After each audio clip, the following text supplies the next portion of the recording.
Hello friends, welcome to I Exambee. I am Sushil Rakde, ex manager Reserve Bank of India.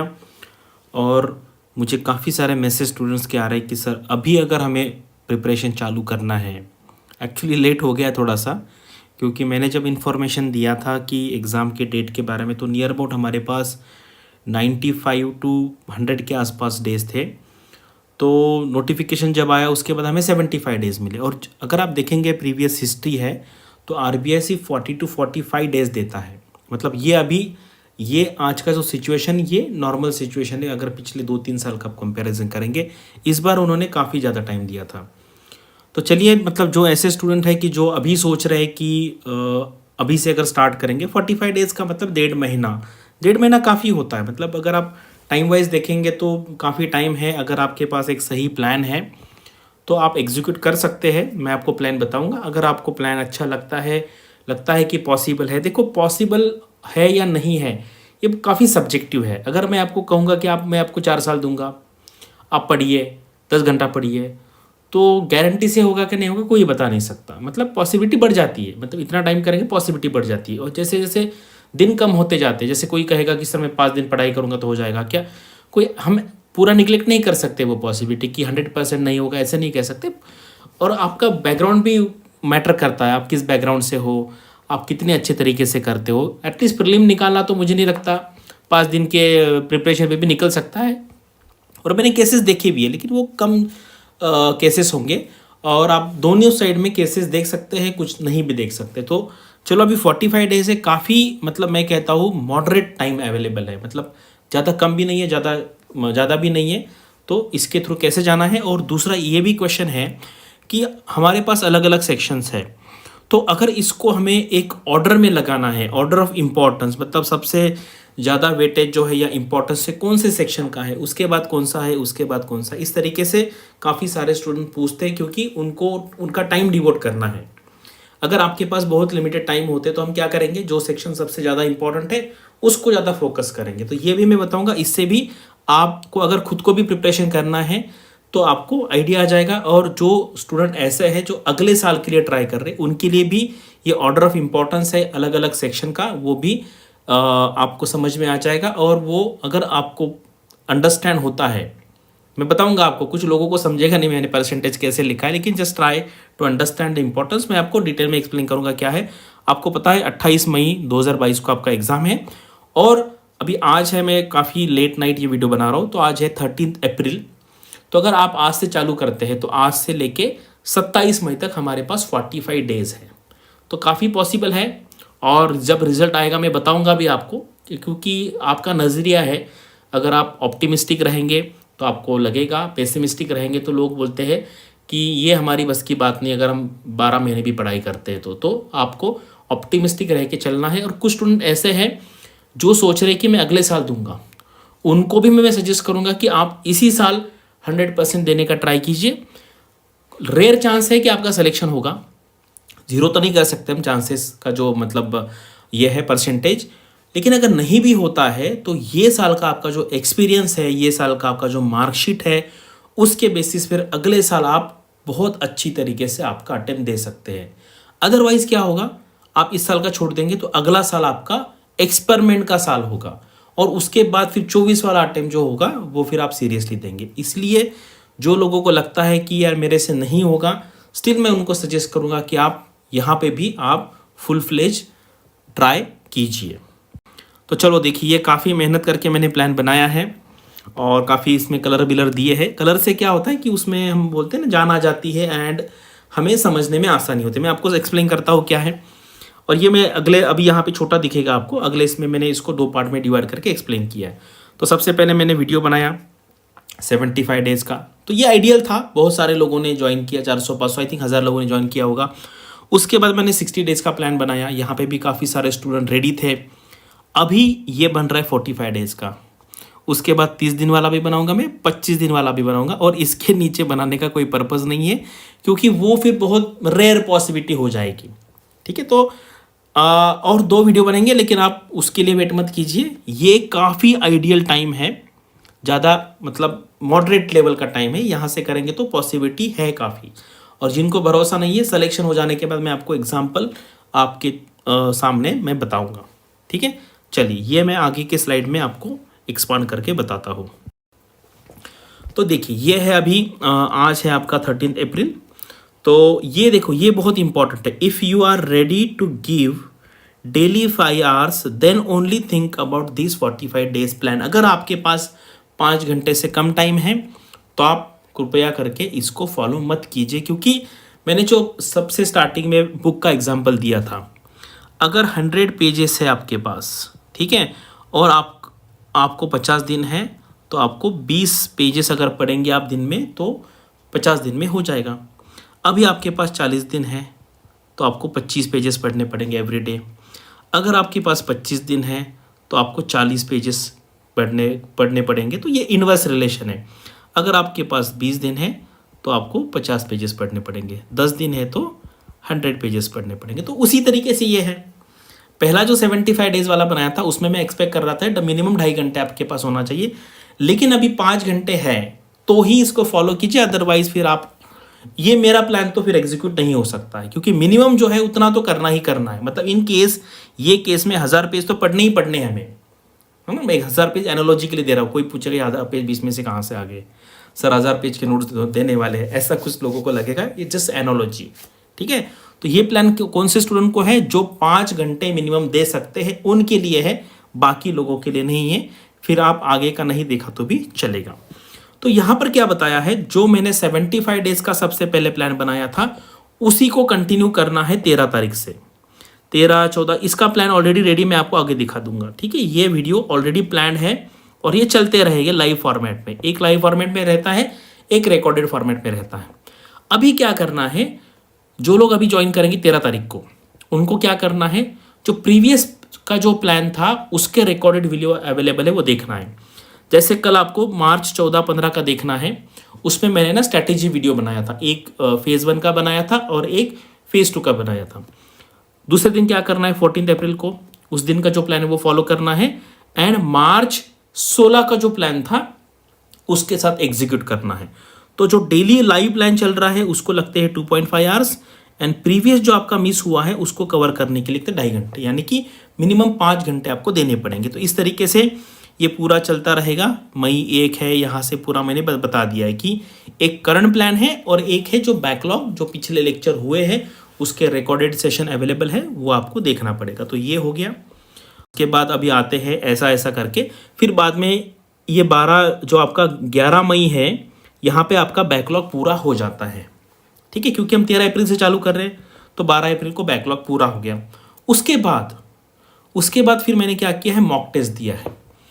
Mock test 1 है, उसका analysis दूसरे दिन है। Mock test 2 है, उसका एनालिसिस सेम डे, क्योंकि ये सैटरडे है, सैटरडे को छुट्टी होती है, आपको ज़्यादा टाइम आपको देना पड़ेगा। ये संडे है मॉक टेस्ट 3, उसका एनालिसिस। इस तरीके से ये पूरे 10 मॉक टेस्ट यहाँ पर हो रहे हैं। आपका लास्ट डे जो है उसमें मैंने लिखा है eat sleep and think well, यानी कि आपको अच्छा खाना खाना है, इसलिए क्योंकि आपका तबीयत अच्छा रहे, पेट ना बिगड़ जाए, नहीं तो अदरवाइज दूसरे दिन आपको एग्ज़ाम खराब हो सकता है आपका। अच्छी नींद लेनी है और अच्छा सोचना है। सोचना है मतलब कि मेरा सिलेक्शन हो जाएगा, ये मुझे भरोसा है। पॉजिटिव थॉट्स लानी है, यानी कि दूसरे दिन आप अच्छी तरीके से एग्ज़ाम दे पाएंगे। यहाँ पे नोट क्या है, ये पूरा 75 डेज का प्लान डिटेल में मैं आगे के स्लाइड में दिखा देता हूँ आपको। Apart from this plan it is mandatory to read BPedia. जो हमारा बीपीडिया है आपको वेबसाइट में मिलेगा।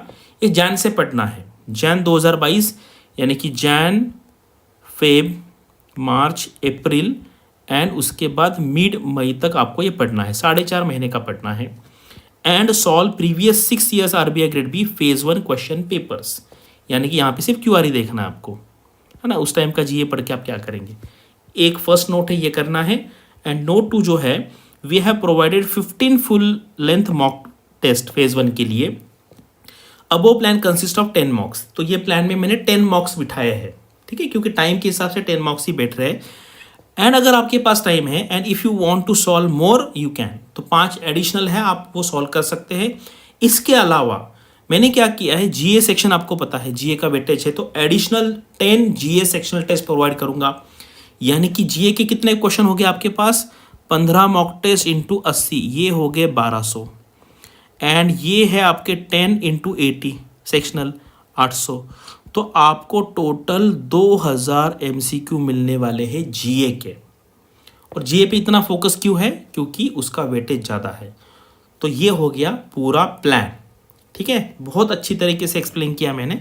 तो यहाँ पर मुझे नहीं लगता कि ये अंडरस्टैंडिंग में किसी को प्रॉब्लम होगा। ठीक है, लेकिन फर्स्ट क्राइटेरिया क्या है? मिनिमम 5 घंटे होने चाहिए। अगर कोई कहता है कि 5 घंटे से मैं कम टाइम 1 घंटा सर बता दीजिए, मुझे मेरे पास 1 ही घंटा, तो उस केस में इम्पॉसिबल मतलब नहीं है, लेकिन थोड़ा सा मुश्किल होगा, बहुत हार्डवर्क करना पड़ेगा। तो ये हो गया आपका। तो अभी यहाँ पर हाँ, ये मैंने टोटल बनाया हुआ है। तो ये सारे जो है ना 14 मार्च से चालू हुआ है और अभी ये 4 अप्रैल भी हो गया है। अभी ये है 13 अप्रैल, यानी कि आज इवनिंग में जो लेक्चर होगा, कैलाश सर जो है एग्रीकल्चर फील्ड ऑफिसर थे यूनियन बैंक में, उनका लेक्चर है रूरल डेवलपमेंट की स्कीम्स, वो पढ़ाएंगे आपको। ठीक है, तो ये हो गया आपका अभी से लाइव प्लान। जो मैं कह रहा लाइव प्लान, यानी कि ये सारे लेक्चर लाइव में होंगे और ये पिछले वाले जो लेक्चर हो गए हैं ये आपको सारे रिकॉर्डेड फॉर्मेट्स में मिल जाएंगे। तो ये पूरा जो मेरा ओरिजिनल 75 डेज का जो प्लान था ये पूरा यहाँ पर है, आप यहाँ पे देख सकते हैं। सारा कवर किया है, आपको कुछ भी नहीं सोचना है। Every aspect we have covered. और जो लास्ट के 3 दिन है, जैसे 25 मई है, 26 मई है, 27 मई है, इसमें मैं खुद वहाँ पर स्ट्रेटेजी सेशन लूँगा एंड जनरल डाउट सेशन के लिए मैं अवेलेबल रहूँगा। यानी कि मैं सिर्फ वहाँ पर 8:15 से 9:30 स्क्रीन पे आऊँगा लाइव लेक्चर पे, और आपको जो कुछ भी क्वेरी है, पढ़ाई रिलेटेड है, बाकी साइकोलॉजिकल आपको कोई मोटिवेशन चाहिए उसके लिए, तो ये पूरे लास्ट के 3 दिन जो है वहाँ पर एक्चुअल पढ़ाई तो मतलब हम 24 मई को ख़त्म कर देंगे, एक्चुअल पढ़ाई है। इसके बाद फिर बाकी मोटिवेशनल एंड कुछ क्वेरीज होती है तो वो हम लास्ट के 3 दिन में डिस्कस। ये भी बहुत इंपॉर्टेंट होता है। एवरी ईयर कम से कम 100 स्टूडेंट ऐसे हैं कि जो एग्जाम सेंटर पे पहुंच नहीं पाते। ये सिंपल बात है। कम से कम 1000 लोग ऐसे हैं कि जो कुछ भी खा लेते हैं, उसके पहले दिन, एग्जाम के पहले दिन रात को सोते नहीं है, फिर सुबह सर दर्द होता है। ऐसे हज़ारों स्टूडेंट होते हैं। तो ये बात बहुत इंपॉर्टेंट है। इतनी सारी मेहनत करेंगे एंड लास्ट मोमेंट पे ऐसा कुछ करेंगे। तो ये पूरा प्लान है। इकोनॉमिक सर्वे लिया हुआ है, पीआईबी लिया हुआ है, गवर्नमेंट का स्कीम है, सब कुछ किया है। अगर ये प्लान में मैं आपको जो बता रहा हूँ वो अगर आप करेंगे तो आपका सिलेक्शन होने का एटलीस्ट प्रीलिम्स में काफ़ी बढ़ जाएगा। और हम प्रीलिम्स के पहले, यानी कि फेज़ 1 के पहले, हम पूरा ईएसआई, पूरा फाइनेंस कवर करेंगे। और सिमिलर टाइप का प्लान, मतलब इसी कोर्स में आपको फेज़ 2 का प्लान में 20 या 25 दिन का बनाऊंगा, जिसमें हम राइटिंग प्रैक्टिस करने वाले हैं। इतना राइटिंग करेंगे कि आप कहेंगे कि सर अब बस हो गया, अभी हम नहीं कर सकते। ठीक है, हम कितने भी पेपर चेक करने के लिए तैयार है, लेकिन मिनिमम हम 5-5 पेपर जो है ईएसआई के 5 ऑब्जेक्टिव, सब्जेक्टिव, एफएम के ऑब्जेक्टिव डिस्क्रिप्टिव एंड इंग्लिश का जो आपका पेपर डिस्क्रिप्टिव, वो सारा हम आपको राइटिंग प्रैक्टिस करवाएंगे, यानी कि आप रेडी हो जाएंगे एग्जाम देने के लिए। और अभी ऑर्डर ऑफ इम्पोर्टेंस, ये बहुत इंपॉर्टेंट वीडियो है। तो ये जो परसेंटेज मैंने नीचे लिखे हैं ना, वो मेरा अंडरस्टैंडिंग है, वो सही भी हो सकता है, गलत भी हो सकता है। और क्या इसका मतलब है मैं आपको एक्सप्लेन करूंगा।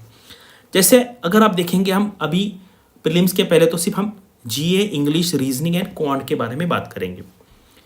नंबर 1 इंपॉर्टेंस है जीए, नंबर 2 है इंग्लिश, नंबर 3 है रीजनिंग, नंबर 4 है क्वांट। और ये मेरा एनालिसिस है, ऐसा बिल्कुल ही मतलब ये नहीं कहता मैं कि सब इसको एक्सेप्ट करें। आपको अलग लगता है तो आप आपका अलग डिस्क्रिप्शन में लिख सकते हैं। जनरल अवेयरनेस का इंपॉर्टेंस देखिए, सारे पेपर में है। फेज़ 1 में जीए तो डायरेक्टली 40% 80 मार्क का। ईएसआई देखेंगे ना, economic and social issues is indirectly a current affairs और जनरल अवेयरनेस। ठीक है, उसका वेटेज कितना है? 75%। 75% क्यों लिखा है मैंने? क्योंकि आपका जो डिस्क्रिप्टिव का पेपर है, आपको लैंग्वेज में लिखना है। कोई भी लैंग्वेज में लिख सकते हैं आप हिंदी में लिख सकते हैं, आप इंग्लिश में लिख सकते हैं। तो वो जो लैंग्वेज का अंडरस्टैंडिंग है वो वहाँ पर इंपॉर्टेंट है।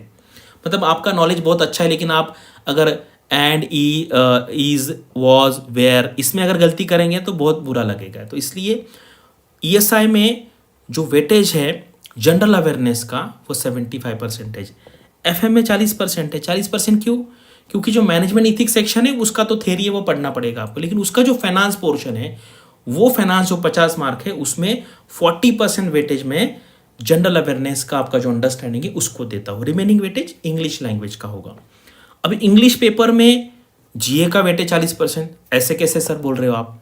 क्योंकि आपको जो ऐसे लिखना है, अगर वो ऐसे आप अच्छे सब्जेक्ट में लिखोगे, अच्छे आपका जो जनरल अंडरस्टैंडिंग है कोई भी टॉपिक का, हेल्थ के बारे में हो, एजुकेशन के बारे में हो, तो उसका वेटेज यहाँ पर 40% पड़ेगा। मतलब इतना इंपॉर्टेंस है इंग्लिश के पेपर में जनरल अवेयरनेस का। एंड इंटरव्यू तो 75% है, क्योंकि इंटरव्यू में आपको आरबीआई के बारे में पूछेंगे, इकोनॉमी के बारे में पूछेंगे, पॉलिटिक्स के बारे में पूछेंगे, तो आपका जनरल अंडरस्टैंडिंग कैसा है उसका जो इंपॉर्टेंस है इंटरव्यू में 75% है। तो जीए का वेटेज मैंने बता दिया है कि हर पेपर में, हर फेज में कैसा कैसा है। अब इंग्लिश का वेटेज देखते हैं। फेज 1 में 25% है। कोई कहेगा सर फेज में तो 15% है, क्योंकि इसको मार्क है 30 और 200 का 30 कितना है? 15%। आप 25 कैसे बोल रहे हो? 25 में इसलिए बोल रहा हूँ क्योंकि अगर किसी का इंग्लिश का अंडरस्टैंडिंग अच्छा है तो उसको क्वेश्चन का अंडरस्टैंडिंग अच्छा होता है। बहुत लेंदी क्वेश्चन होते हैं क्वांट के, रीजनिंग के, जनरल अवेयरनेस के। अगर आपका रीडिंग अच्छा है, इंग्लिश का रीडिंग फास्ट है, आपको अच्छा जल्दी समझ में आ जाता है, तो वो 10 मार्क का एडवांटेज आपको फेज़ 1 में भी मिलेगा अगर आपका इंग्लिश अच्छा है तो। मैंने बहुत बार देखा है इंग्लिश का लोग क्वेश्चन पढ़ते हैं ना, कुछ क्वेश्चन ऐसे लोगों को समझ में नहीं आता, बड़े बड़े क्वेश्चन होते हैं। आप देखिए रीजनिंग में बहुत बड़े बड़े पजल होते हैं, तो जिनका इंग्लिश वीक है ना उनको वो समझने में प्रॉब्लम होता है। तो इसलिए अगर आपका इंग्लिश अच्छा होगा तो इनडायरेक्टली बाकी सारे सेक्शंस में भी, मैं तो ये यहाँ पे सिर्फ फेज़ 1 लिखा है तो रीजनिंग में भी थोड़ा होगा, क्वांट में भी थोड़ा होगा, क्योंकि फाइनली हम किस लैंग्वेज में पढ़ने वाले हैं क्वेश्चन? इंग्लिश लैंग्वेज में पढ़ने वाले। इसलिए इंग्लिश का वेटेज फेज़ 1 में मेरे अंडरस्टैंडिंग के हिसाब से 25% है। ईएसआई में 25% क्यों है? क्योंकि ईएसआई का जो पेपर है डिस्क्रिप्टिव, आप इंग्लिश लैंग्वेज में लिखने वाले हो, इसलिए इंग्लिश लैंग्वेज का वेटेज उसमें है।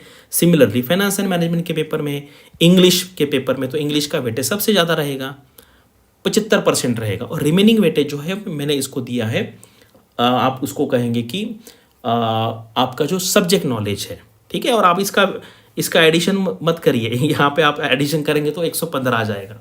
115 क्यों नहीं आएगा? क्योंकि जीए में आप जो इंग्लिश का टॉपिक लिख रहे हैं उसका अलग सा वेटेज मैंने दिया है, ठीक है। जो ऐसे का पेपर है ना उसमें दिया, इसलिए वहाँ पे भी जीए का अंडरस्टैंडिंग आपका होगा। अभी इंटरव्यू में 75% है, क्योंकि मान लीजिए आपका अंडरस्टैंडिंग बहुत अच्छा है, आपके पास जनरल अंडरस्टैंडिंग बहुत है, लेकिन अगर आप वो अच्छे लैंग्वेज में अगर बता नहीं पाएंगे, कन्वे नहीं कर पाएंगे, तो फिर क्या फ़ायदा होगा? तो इसीलिए इंटरव्यू में इंग्लिश लैंग्वेज का, यहाँ पे आप हिंदी भी पकड़ सकते हैं। उन्होंने जो क्वेश्चन पूछा है, सबसे पहले तो आपको वो कॉम्प्रीहेंड होना चाहिए। उन्होंने क्या पूछा ये आपको समझना चाहिए, इसलिए भी आपकी इंग्लिश अच्छी होनी चाहिए। फिर आपके दिमाग में जो थॉट्स है वो आपको उनको बताना है। वो कौन से लैंग्वेज में बताना है? इंग्लिश में बताना है। तो अगर आपका इंग्लिश अच्छा होगा तो इंटरव्यू में डेफिनेटली फ़ायदा होता है। इसलिए मैं इंग्लिश का इंटरव्यू में 75% वेटेज यहाँ पे दे रहा हूँ, ठीक है।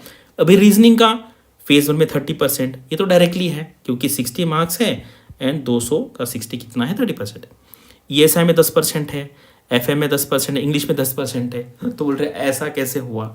आई am talking about reasoning as a skill. आपको इंग्लिश में अगर क्वेश्चन आता है तो आपको विथ रीजनिंग आंसर देना पड़ेगा। विथ रीजनिंग यानी कि आपने कुछ पॉइंट लिखा, हम कहते हैं ना रीजनिंग, यानी कि आप जो कह रहे हो उसके रीजंस क्या क्या है, आपका रीजनिंग का अंडरस्टैंडिंग, एनालिटिकल अंडरस्टैंडिंग आप वहाँ पे कैसे यूज़ कर रहे हो, तो ये भी बहुत इंपॉर्टेंट है।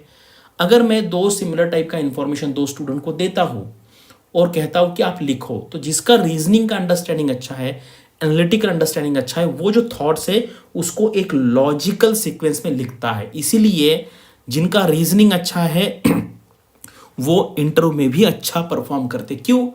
क्योंकि फाइनली आपको रीजन तो देना पड़ेगा।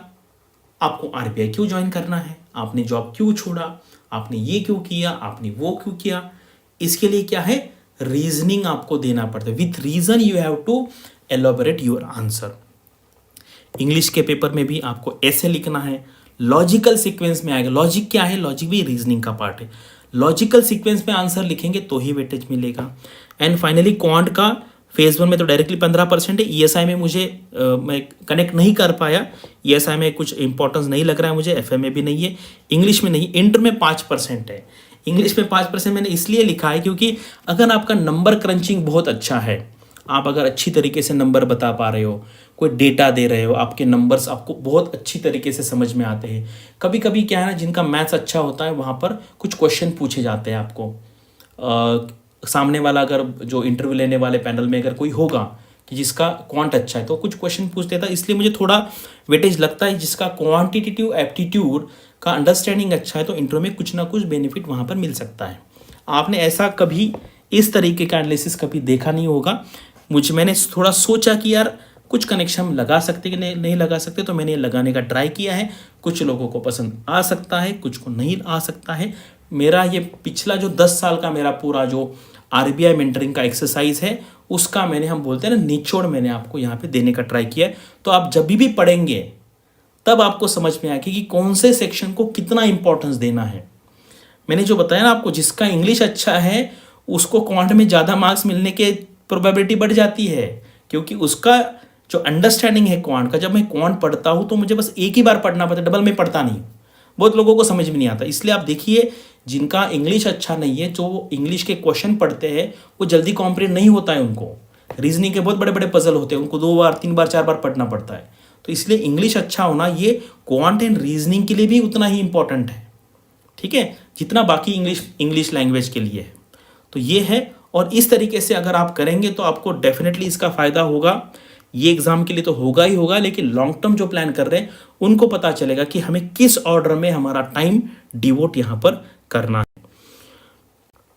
तो अभी प्रीवियस ईयर के क्वेश्चन ये तो सॉल्व करने ही करने हैं। एवरी मेरे वीडियो में ये स्लाइड होती है, इसका मैंने लिंक दिया है, जाओ सॉल्व करो क्वांट इंग्लिश रीजनिंग के पिछले 6 साल के पेपर। और अभी हमने ऑलरेडी जो कोर्स का प्राइस है, अभी आपको पता है कम दिन है, वो ऑलरेडी कोर्स का प्राइस भी कम किया है और इसको यहाँ पर डिस्काउंट भी हमने ज़्यादा दिया है। तो ये कोड आप लगाएंगे तो आप ये कोर्स ज्वाइन कर सकते हैं। अभी ये 45 डेज का प्लान हम कर रहे हैं। और जिनके पास ज़्यादा टाइम है, ये किस लिए है, 5 घंटे जो मिनिमम दे सकते हैं उनके लिए। जिनके पास ज़्यादा टाइम है वो हमारा एक्सक्लूसिव कोर्स भी ज्वाइन करने का सोच सकते हैं, क्योंकि वहाँ पर हम आपको आपका जो अवेलेबिलिटी टाइम है उसके हिसाब से और एक्स्ट्रा भी बता सकते हैं। अगर आप कहेंगे कि सर मेरे पास 15 घंटे हैं, आप मुझे बताओ ये 5 घंटे होने के बाद मैं क्या करूं, तो हम आपको बताएंगे। लेकिन वो हमारा एक्सक्लूसिव कोर्स है जिसमें हम आप अलग अलग फैकल्टी के साथ डायरेक्टली 1-on-1 बात कर सकते हैं। तो ये है हमारी साइड से। और अभी मैंने ये वीडियो में आपको 45 डेज़ का बताया है। अभी आप वेट मत करिए, मैं अभी 2 वीडियो बनाऊंगा इसके बाद, एक 30 दिन वाला, एक 25 दिन वाला। उसके बाद बनाने का कोई मतलब नहीं है, क्योंकि 5 दिन के प्लान में हम क्या बताएं, ठीक है। तो ये वीडियो अच्छे तरीके से, वो ऑर्डर ऑफ इम्पोर्टेंस है वो एक अंडरस्टैंड करने का ट्राई कीजिए। अगर आपको वो समझ में आ गया ना तो आपका पढ़ाई बहुत आसान हो जाएगा। आपको समझ में आएगा कि कहाँ पे हमें ज़्यादा टाइम डिवोट करना है। So thank you for watching this video and all the best for your studies and upcoming examinations.